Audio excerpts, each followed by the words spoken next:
Proper 12 Irish whiskey. It is UFC Fight Week. It's your boy, Hildy for Life. I'm here. We got UFC Fight Weekend. Not the most stacked card. You never know if it's going to be terrible or not. But it's Marving Vettori Fight Week. Let's go. Versus Roman Delisaway. The Georgian.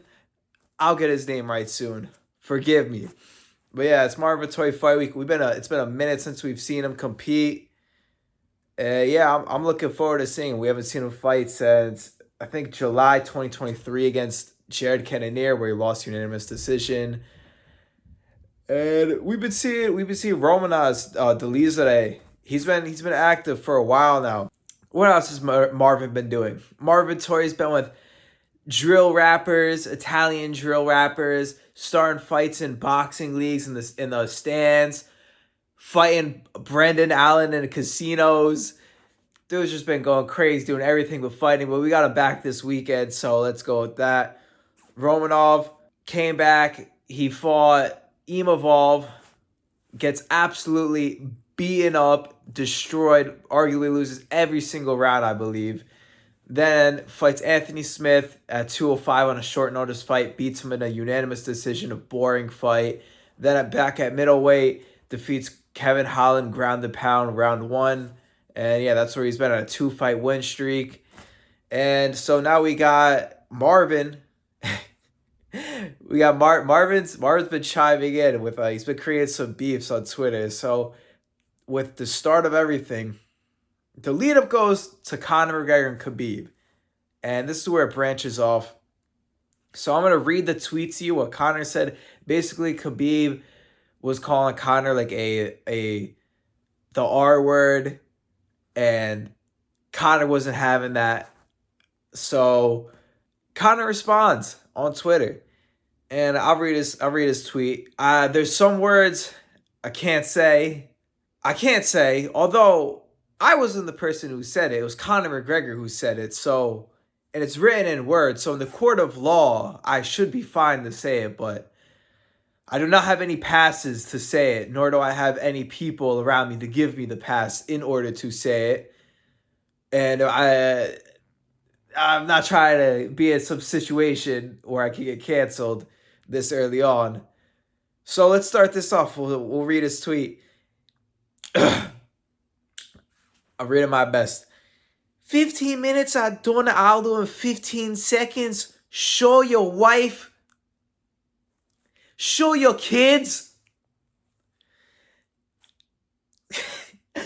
Cousin motherfucker hitting motherfucker. Show us Show us you and your kids together, because we have kids here in Ireland that want to smoke them in competition. Are they competed or what? Are you saying Ireland versus Dagestan? Where's your offspring? We can't wait to see them. The best of Dagestan offspring. Dagestan, what do we think? Is this true? Who's next? Cause Fatso with Coach Whistle won't fight. Sound like Darren Till. Who the designated this fat ass master father? Certainly not his own father, Abdul Manap. And they know in Dagestan think your lives for retiring. Real Dagestan is forever. You are laughed at behind your back in Dagestan. Whew. Yeah, he tweets something else and then I forgot what else he says. Whatever.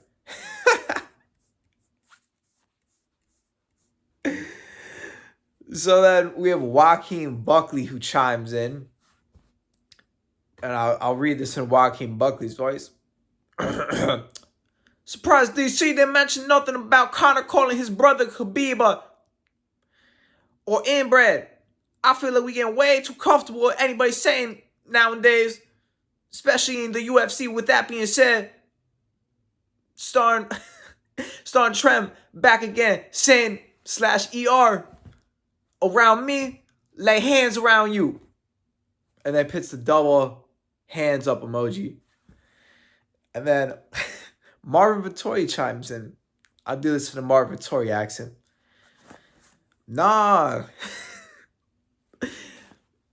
He's like, man. He's like, nah, I think that's a good thing. Such a bullshit word. Makes zero sense. And then Joaquin goes, okay, Marvin, I'm going to bless you when I see you. So, yeah, Marvin just trolling on Twitter. Just absolutely starting shenanigans. And bro's been living his best life. He's got some fine shit sitting with him in the club, starting fights, doesn't really care at all. So he's been just on a tear, him and Paulo Costa. But yeah, he's been active. He's been active on Twitter, but not in the cage. He's been active in other places as well.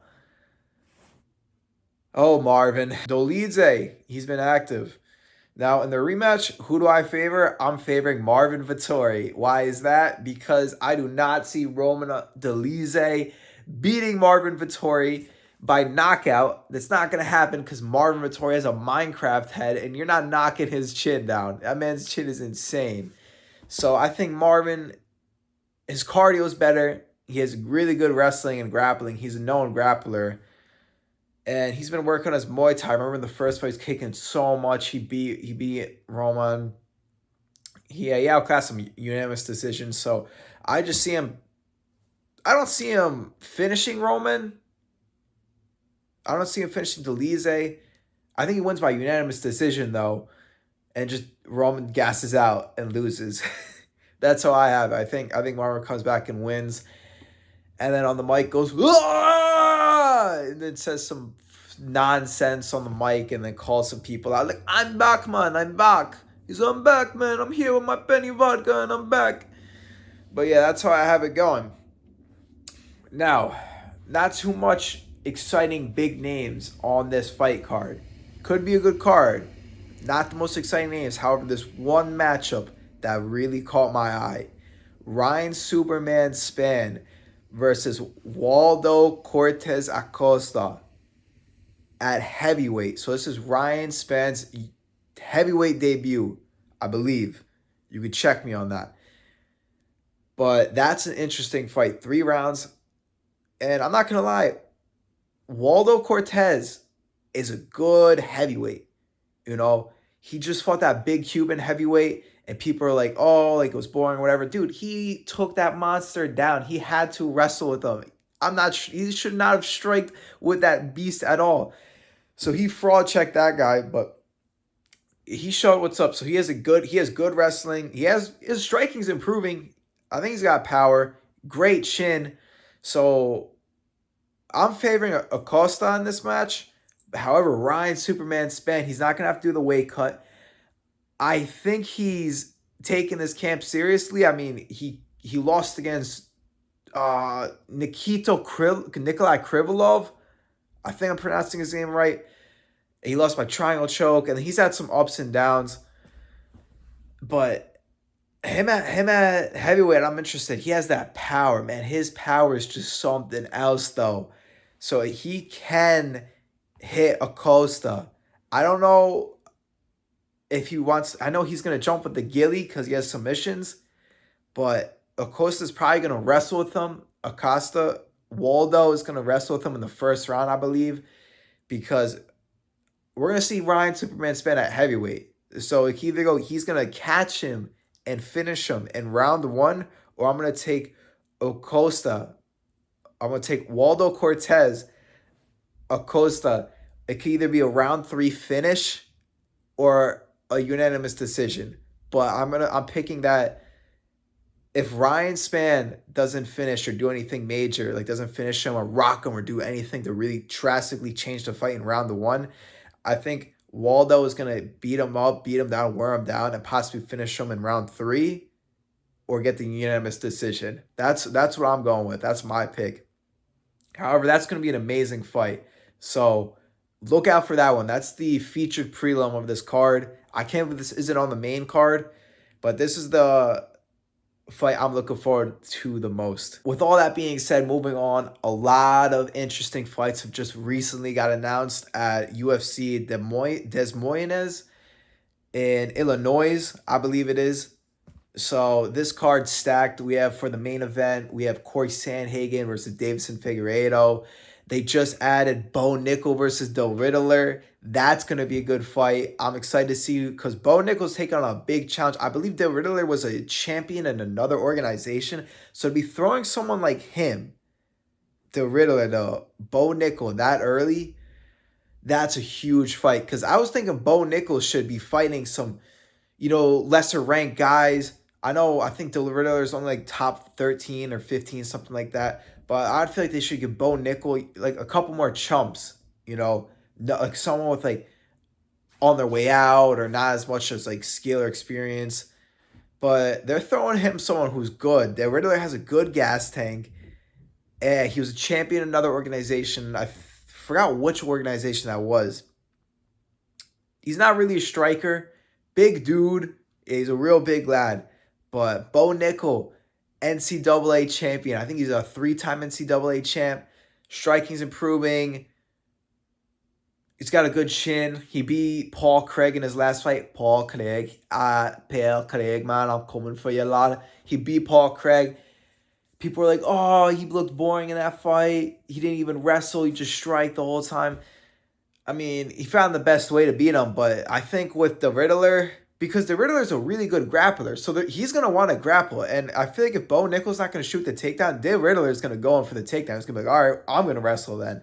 So that's going to be interesting. So that could be another fight on the feet. That could possibly be another one. I don't think so, though, because I think the Riddler is more of a top guy, like pause. I think he's more of like a top control guy, like coming in for the takedown rather than Paul Craig. He'd rather pull guard and lay there the whole time. So that's going to be interesting because I think he's going to shoot on Bo Nickel. So Bo Nickel is going to have to wrestle. But that's gonna be interesting because I think they're going to strike too a lot. And we're going to see what Bo Nickel's striking is like. If it's improved, if he's going to wrestle, if he's going to grapple, stand up on his word. You're saying you have better wrestling than Khamzat Chimaev, man. You got to go out there and prove it and show what's up to the world.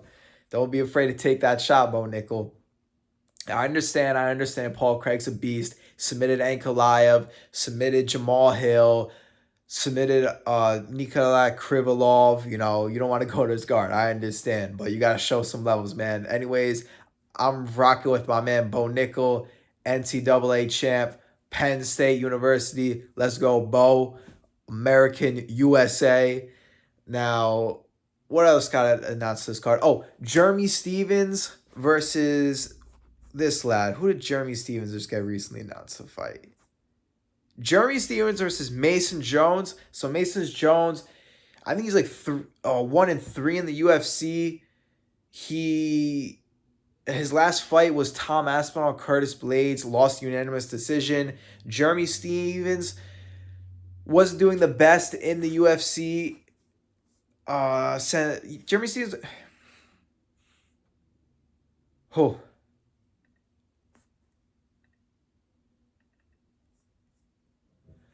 Jeremy. Oh, bless me.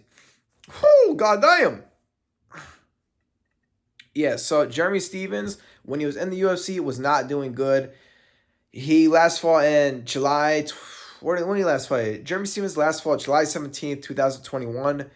Lost to Gamera by submission, Kimura. Then he got KO'd by Calvin Kattar on UFC 249. Then lost to Yair Rodriguez. Then had that no contest with Yair Rodriguez because the eye poke. Lost to Zabit. Lost to Aldo. Jeremy Stevens' last win was against Josh Emmett. Oh, forgive me. My nose is just completely closed up. Oh, I'm like breathing out of my mouth only. I can't breathe. Whew. Yeah, just my nose feels like closed up. Push forward. That being said, I have good cardio. I ran 2 miles the other day. Trying to get my cardio up. I'd like to compete eventually. You never know. Maybe you'll see Hildy for Life doing something. Something in the future. But yeah, 2 miles I ran. But man, my nose is all closed up. I gotta blow my nose or something. But yeah, we got Jeremy Stevens back. He was doing this thing, boxed Jose Aldo. I went to a draw, I believe. Then he went to bare knuckle. beat up Eddie Alvarez in Philly, knocked him out, fought a couple other people. Yeah, Jeremy Stevens just been on his own thing outside the UFC. Now he's back in the UFC, the hardest hitting 145er in the world, in the division. Jeremy Little Heathen Stevens is back, ladies and gentlemen. So yeah, we got that fight. With that being said, it could either be a Jeremy Stevens knockout, is what I'm going with. He's going to come back after all that success he's had outside and just knock out this guy. Yeah, it's a surprising fight. That card is also so stacked. Who else do we have on that? Cheeto Vera versus that dork who laid on Jose Aldo the whole time. What's his name? Oh. Man, I really can't breathe. What was that lad's name? Who fought Jose Aldo? Oh, Mario Batista versus Cheeto Vera. I hope Cheeto Vera knocks out Mario Batista for giving us that terrible fight against Aldo. He just pressed him against the cage. You boring decision-making bum. With that being said, you should have fought Jose Aldo. You should have just scrapped with him. But, you know, judges gave him the decision. Biggest robbery. Who else do we have on that card? Not UFC Demoises is not in Illinois, it's in Iowa. My apologies. We got Corey Sandhagen. All right, so the main event, Corey Sandhagen, Davison Figueiredo. I'm probably going to take Davison Figueiredo by split decision. I'll go with that. I think it's going to be a good fight, but I think Davison's going to be hitting him with some power shots and really getting in there, closing the distance. He knows how to compete against taller people, so I'm going to go with Figueiredo. Although it's 5 rounds, though. But at 135, though, Figueiredo looks legit. Like, he doesn't look drained, though. Like, he fought Peter Yan. He didn't look bad. He knocked down Peter Yan in round 4. Don't forget that. Yeah, it's going to be interesting. Yeah, Bo Nichols, the co-main. Oh, Santiago Ponizabal versus Daniel Rodriguez. That's going to be a good fight. That's going to be a fun scrap on the feet. Could go with D-Rod on that one. Although Santiago does have those... He has those hammer hands, but I'll probably go with D-Rod. Yana Santos, Miesha Tate. Return of Miesha Tate. That's going to be interesting. But yeah, those are the fights we got so far in this card. This is turned out to be a really stacked card. Bo Nickel on a fight night, not even a pay-per-view. A lot of fun fights. Miesha Tate, a former champ. Yeah, so I'm excited to see this. It's going to be a good card. Yeah, this is really going to be something exciting. May 3rd, Saturday, 10 p.m., Wells Fargo Arena. Do not miss this because this will be a good UFC fight night. Maybe I'll just go out to Illinois or Iowa. Maybe I'll go out to Iowa and watch this fight. You never know. I'm interested, though. This is exciting. UFC should not go back to the Apex. Please go to arenas. Dana, 50 G's, baby! Good fights. A lot of good fights. Khalil Roundtree, Jamal Hill, Volkanovski, Lopez, Josh Emmett Murphy, Moreno Urseg, Leon Edwards, Sean Brady. Like, bro, Vettori, Doliez, rematch this weekend. Like, bro, we have such good fights coming up. This is the cure for depression. This is the cure for anything. This is what keeps me sane, man. I love martial arts. I love the MMA community. I love y'all. No matter how toxic you guys get, this is the best community in the world. I'm excited for these fights coming up. I know y'all are as well. And yeah, this is going to be an exciting night. Anyways, with that being said, I'm going to wrap this up. Totally do. Love y'all. It's your boy, Healthy for Life. Please like, comment, subscribe, and share. Comment below who do you think's going to win this fight. Thoughts and predictions. And peace.